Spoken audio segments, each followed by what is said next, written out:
Salut, c'est Cyril. Après un séjour inoubliable au Guatemala, direction le sud pour découvrir un peu du Honduras et du Nicaragua. La moto, elle, attend toujours patiemment ses pièces à Mérida. Je continue donc en bus depuis Antigua jusqu'à La Ceiba, où je prends un ferry pour Uchila, un petit paradis caribéen où il fait bon vivre. Mon objectif principal ici ? Obtenir ma certification Open Water pour plonger comme je le souhaite. Uchila est un endroit d'exception pour ça, idéalement situé sur le deuxième plus grand récif corallien du monde, la barrière mésoaméricaine, et offrant des tarifs très attractifs. Je prolonge même pour une spécialisation Deep Dive me permettant de descendre jusqu'à 40 mètres de profondeur.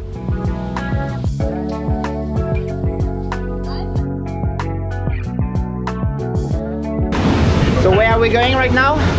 Lighthouse. And what are we gonna do? Deep dive. Deep dive. It's 24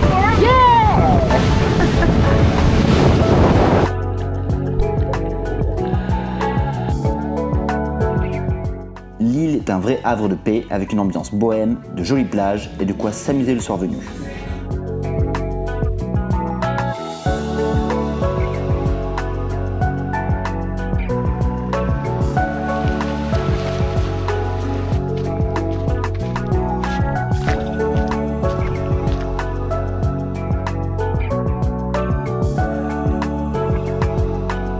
C'est la fin de mon aventure à Uchila.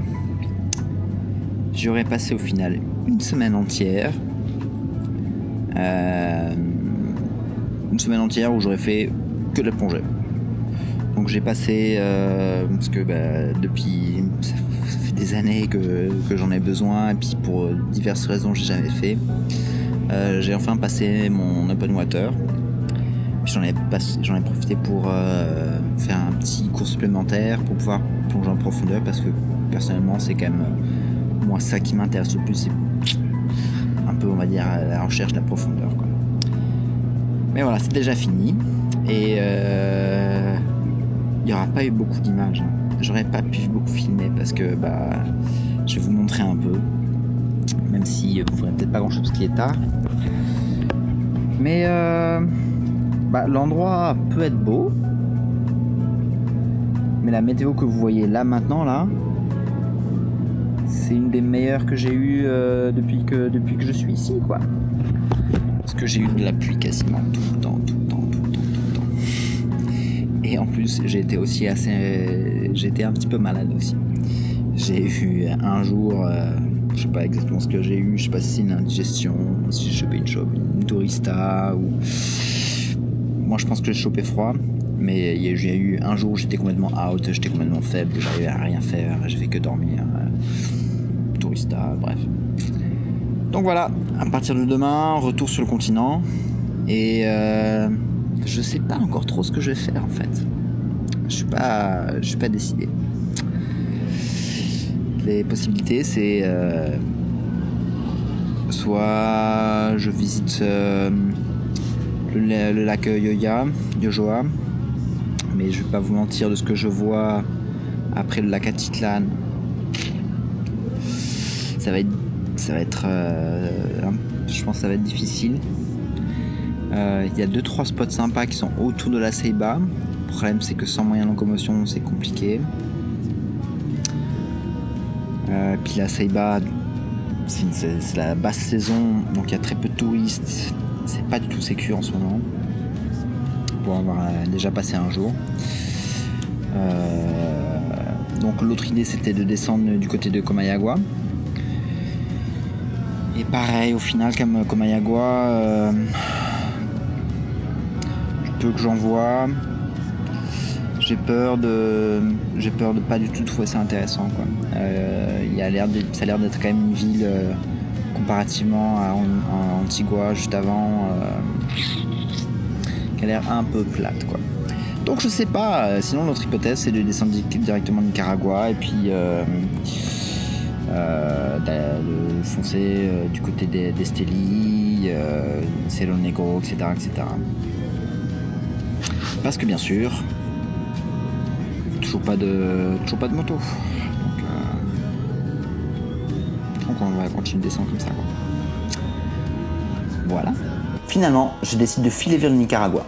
Et après une aventure mouvementée au passage de la frontière, je me retrouve par surprise à explorer le canyon de Sumoto. Un détour imprévu, mais quel régal! Comme quoi, les imprévus peuvent réserver de belles surprises.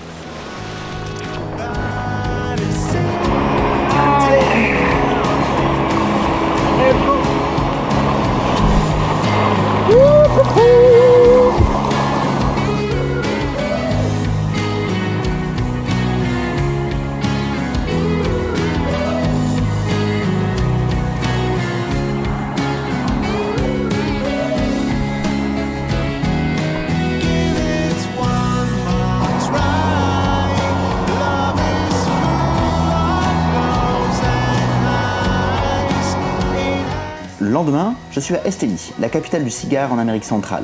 Je visite une fabrique et découvre tout le processus. Réhumidification, tri, roulage et enfin l'enveloppement. L'odeur dans ces ateliers est incroyable.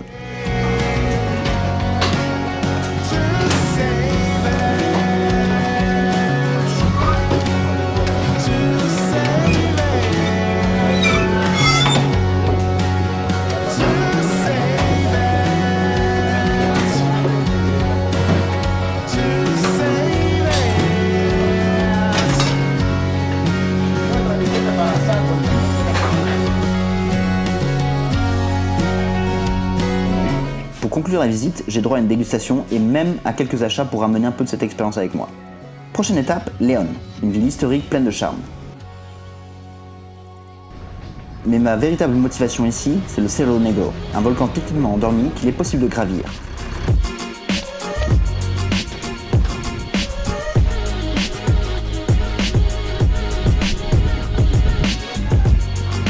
Mais le plus attendu ici, ce n'est pas tellement l'ascension, mais plutôt la descente. Une fois briefé et équipé, le moment tant attendu arrive.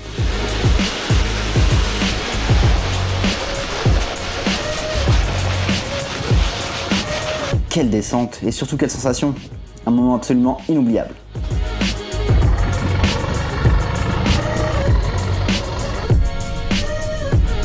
Une fois remis de mes émotions, je pars pour Granada, au bord du lac Nicaragua. Cette ville coloniale, l'une des plus anciennes des Amériques, fête cette année ses 500 ans.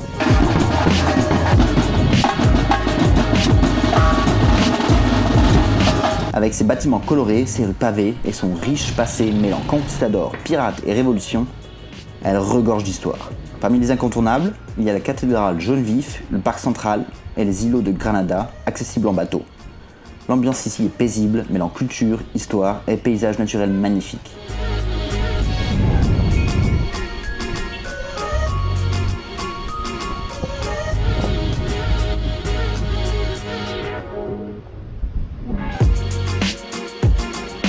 La moto n'est toujours pas prête. Je décide donc de profiter de ce temps pour aller sur Corn Island, sur la côte nord. J'ai donc pris un ferry ce matin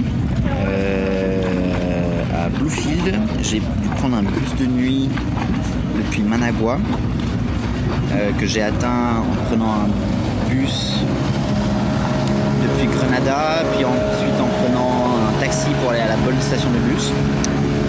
Donc ça a quand même déjà été une aventure. Sauf que le bateau est parti en retard parce que, comme vous pouvez le voir, en fait on devait avoir le gros chute à côté.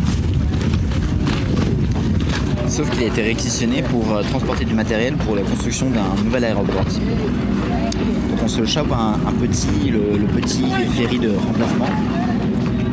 Sauf que en partant, on a fait quoi 40 minutes. Et là il y a un moteur qui a lâché. Donc on a dû faire demi-tour. Et là ça fait à peu près 2 heures qu'on ne sait pas trop ce qui se passe. On attend, ils sont en train visiblement d'essayer de réparer le bateau. Et sinon, je sais pas comment ça va se passer. Aventure ici. Ce contretemps me permet d'assister à la fête annuelle des Caballeros de Bluefield, où les rancheros et cavaliers de la région sont mis à l'honneur. Une belle immersion dans la culture locale.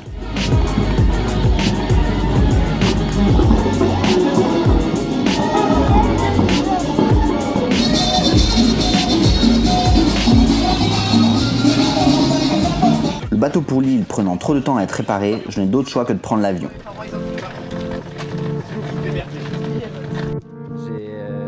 J'ai fait des...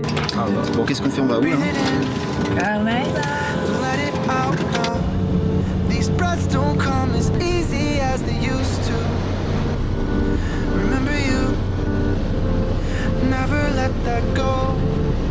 L'île Licorne Island ressemble un peu à Uchila. Encore plus petite, des plages de rêve, une ambiance chill, de la plongée, et malheureusement, de la pluie. Heureusement, cela n'affecte pas la plongée, et j'en profite à fond.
Même si le temps n'a pas été idéal, j'étais bien entouré et le lieu reste magique.